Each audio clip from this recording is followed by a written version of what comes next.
Imaculado Coração de Maria, rogai por nós para que sejamos dignos das promessas de Cristo. Darei continuidade, refutarei os ortodoxos e mostrarei que eles negam consensos patrísticos. Falarei primeiro de contracepção, que é o mais gritante, junto com primazia papal. Acho que são os dois mais gritantes que eles negam. Purgatório não. Eu deixarei um artigo aí sobre o consenso patrístico do purgatório, porque é muita citação, então não vejo sentido de eu ficar apenas lendo citações de santos. Falarei também do Concílio de Sértica. E para finalizar, ou nesse vídeo ou em próximo, eu mostro que São João Damasceno ele não era contra Filioque, muito pelo contrário, que eu acho que é um dos santos que eu citei no vídeo anterior, que ele às vezes é meio ambíguo nesse sentido, mas eu posso mostrar uma clara refutação aos ortodoxos que alegam que ele que ele era contra Filioque. Bom, para começar a contracepção.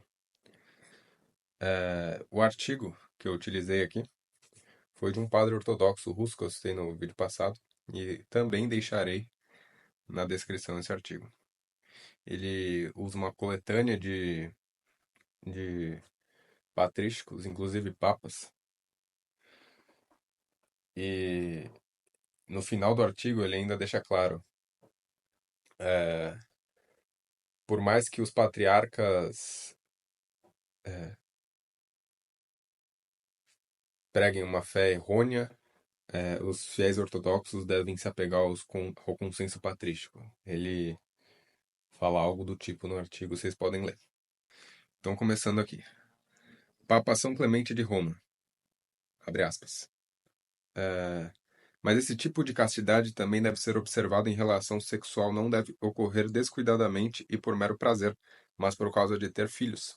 E como essa observância é encontrada até mesmo entre alguns animais inferiores, seria uma pena se não fosse observada por homens razoáveis e adorando a Deus. Papa São Clemente de Roma.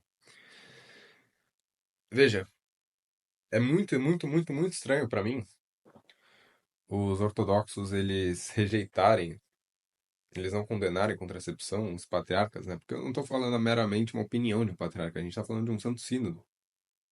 Veja, o sexo ele tem dois fins. Daí sempre foi um consenso no, no cristianismo, no desenvolvimento da doutrina cristã. O unitivo e o procriativo. Então veja, você não pode sair fornicando e, não, eu não vou estar. Eu vou estar sem praticar onanismo na minha fornicação, sem praticar métodos artificiais de contracepção, então não vai ser antinatural. Eu vou sair fornicando. Não, veja. O sexo ele também tem o, um fim intrínseco de unir o casal. Então não pode sair fornicando, por isso que tem que ser casamento, tudo certinho. Então, fim unitivo e procriativo, obviamente tem um o fim procriativo. Essas duas coisas, elas estão juntas na lei natural.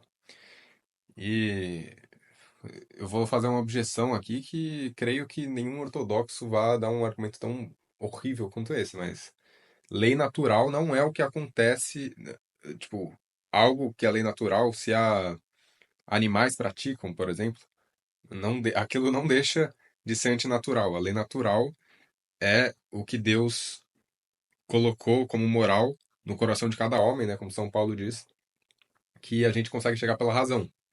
Então, animais não conseguem chegar pela razão nesse sentido. Então, é claro que pode ter golfinho que se masturbe, macaco, bonobo, que seja. A lei natural, ela é aquilo que aquele ato tem como fim. E veja, é claro que animais podem também nascer com o pé torto, podem nascer com o pé para trás. Isso não tira o fato de que o fim que nós temos o pé é para nos ajudar a locomover. E seria muito estranho se um sujeito ele pegasse e fizesse uma cirurgia para virar o pé ao contrário. Aquilo seria completamente contra o fim que o pé tem. É, enfim, é uma questão tão óbvia que até os reformadores acreditavam que onanismo, essas desgraças eram antinaturais. Mas vamos continuar aqui com as falas dos pais da igreja.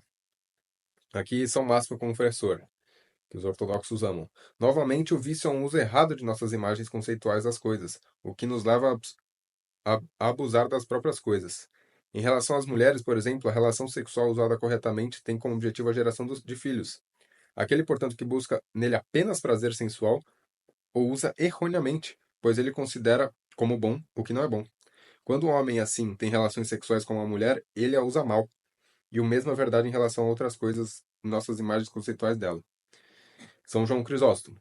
Na verdade, todos os homens sabem que aqueles que estão sob o poder dessa doença, o pecado da cobiça, estão cansados até mesmo da velhice de seu pai, desejando que ele morra apenas para que possa herdar a herança. O que é doce e universalmente desejável ter filhos, eles consideram doloroso e indesejável. Então, quantos casais aí a gente vê, não, mas que veja, a inflação não permite que eu tenha muitos filhos, eu não vou conseguir cuidar. É balela total. Deus sempre provê. Você sempre, mesmo que você tenha que dar arroz e frango para seus filhos, você conseguirá prover arroz e ovo. Se você não tem a capacidade de prover, não é bom casar. Provavelmente sua vocação não é essa. E também tem a abstenção sexual, né? Se você não consegue se abster de sexo com a sua esposa, você é um viciado compulsivo. É, muitos, pelo menos essa visão, até pagaram dinheiro para não ter filhos e mutilaram a natureza, não apenas matando o recém-nascido, mas até mesmo agindo para impedir o seu início da vida. Aqui, Clemente de Alexandria, ele não é santo para os católicos romanos, mas para os ortodoxos são. É. Por causa de sua instituição divina para a propagação do homem, a semente não deve ser ejaculada em vão, nem deve ser danificada, nem deve ser desperdiçada, claramente condenando o onanismo. São Cirilo de Jerusalém também. Mas também tem um bom ânimo aqueles que, sendo casados, usam o casamento legitimamente, que fazem um casamento de acordo com a ordenança de Deus e não de libertinagem por causa de licença ilimitada, que reconhecem períodos de abstinência para que possam entregar a oração e em nossas assembleias trazem corpos limpos, bem como vestes limpas, para a igreja, e entrarem no matrimônio para a procriação de filhos e não para indulgência. Aqui, Santo Agostinho. Suponho então que, embora você esteja se deitando com sua esposa para procriar descendentes, você não está para a luxúria, obstruindo sua procriação por uma oração maligna ou ação maligna. Aqueles que fazem isso, embora sejam chamados maridos e mulher, não são, nem retêm qualquer realidade de casamento, mas como nome respeitável, cobrem uma vergonha. Às vezes essa crueldade lasciva, ou luxúria cruel, chega a isso, que eles até mesmo procurem venenos de esterilidade, contraceptivo orais ou ananismo. Bom, é isso. O consenso patrístico aqui inegavelmente prova que o onanismo foi condenado. Onan, no caso, foi em Gênesis, que Deus matou porque ele ejaculou fora do da. Bom, vocês sabem. É, agora, bora lá. Vezes que o Papa de Roma utilizou seu primado doutrinário. São Clemente de Roma, na resolução do Cisma de Corinto. São Júlio I, em sua carta aos Antioquinos. Santo Inocêncio I, em sua carta aos bispos africanos.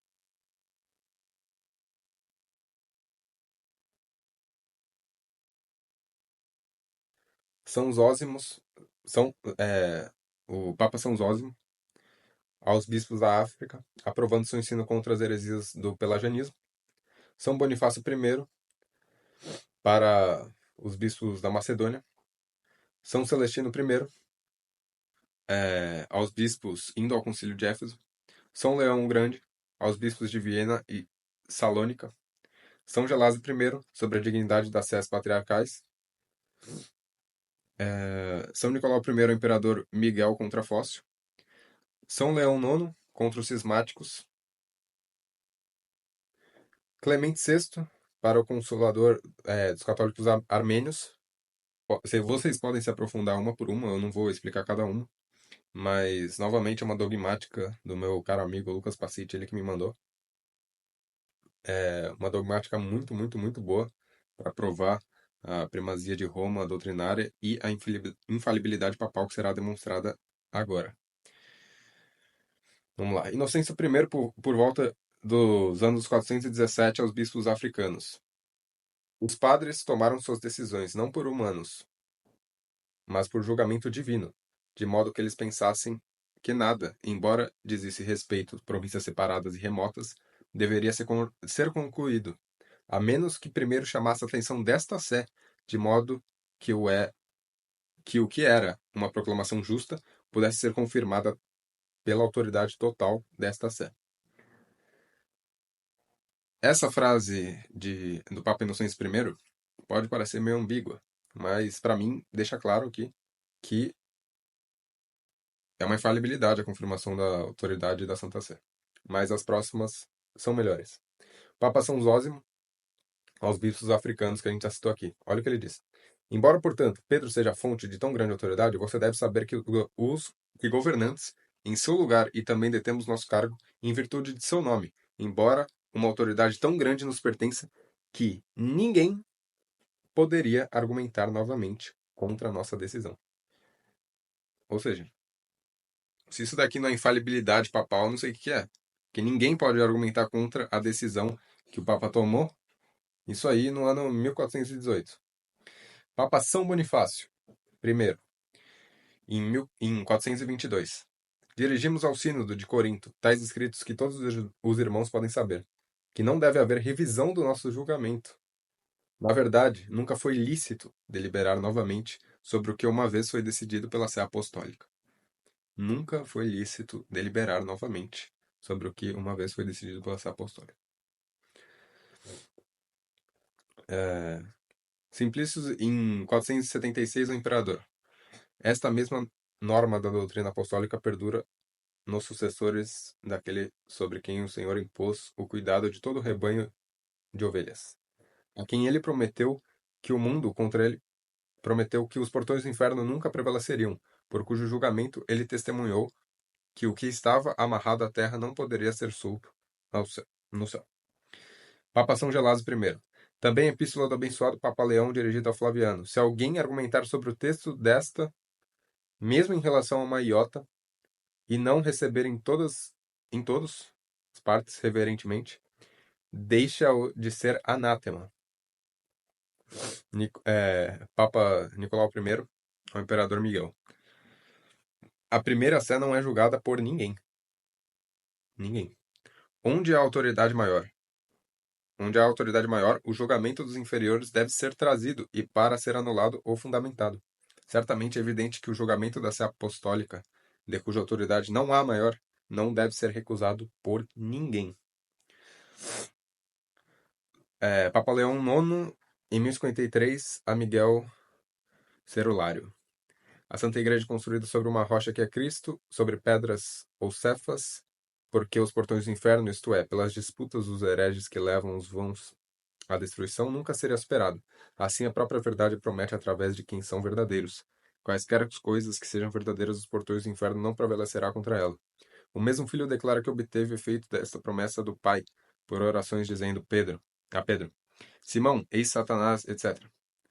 Com isso haverá alguém tão tolo a ponto de ousar considerar sua oração como, de alguma forma, vaidosa cuja vontade de ser capaz?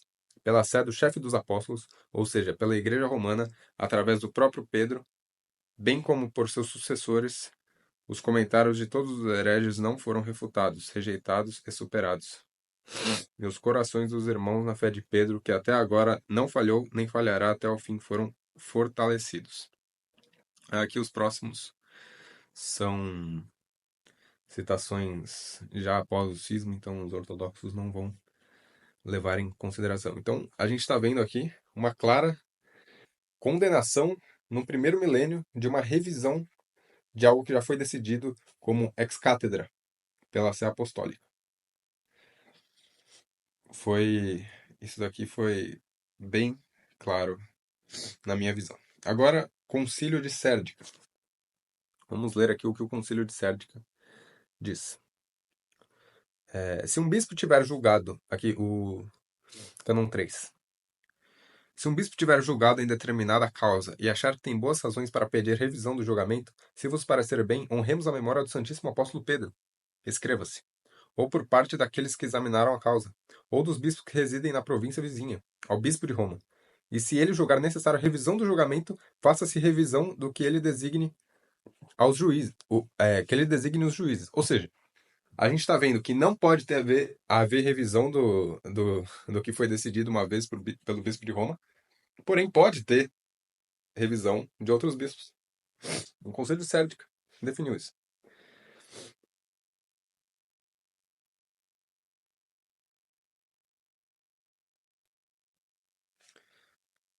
O bispo Gaudêncio disse: se parecer bem, deve-se acrescentar essa sentença que tendes proferido, cheia de santidade.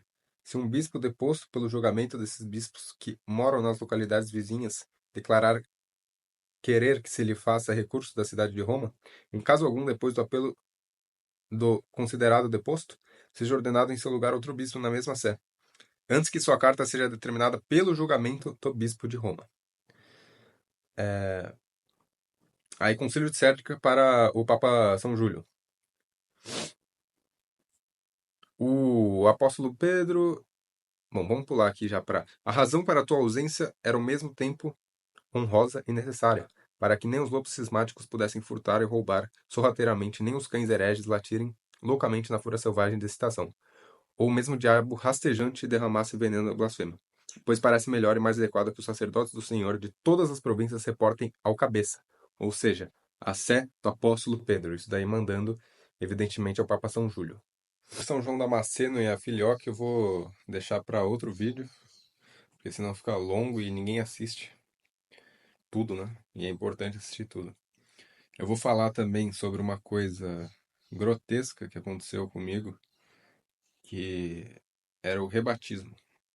Um dos padres lá aqui na Catedral de Antioquia, todos os padres lá, menos um, eles são a favor de rebatizar católicos romanos. Sim, o que foi condenado por Santo Estevão I, nos primeiros séculos, eles querem fazer. Sendo justo com eles, o bispo daqui, Dom Damasquinos, não permite. Só que eles fazem escondido. E uma coisa também sobre que eu esqueci de falar sobre a contracepção é que Justiniano, que é santo, né, para os ortodoxos, não é santo para nós, mas para os ortodoxos é, ele condenou recasamento, né, divórcio e tudo mais. Não podia haver. Então, é mais aí uma contradição dos ortodoxos para variar. Então, próximo vídeo, eu posso entrar em detalhes sobre essa questão aí grotesca, rebatismo de herege e tratar mais profundamente a Filhoque em São João Damasceno e mostrar que São Tomás de Aquino nunca condenou ele. E que a fé que São João Damasceno propõe ali não é antifilioquista, é completamente ortodoxa no sentido bom do termo, né? Ortodoxa no sentido de certa, ou seja, católica apostólica romana. Salve Maria, viva Cristo Rei.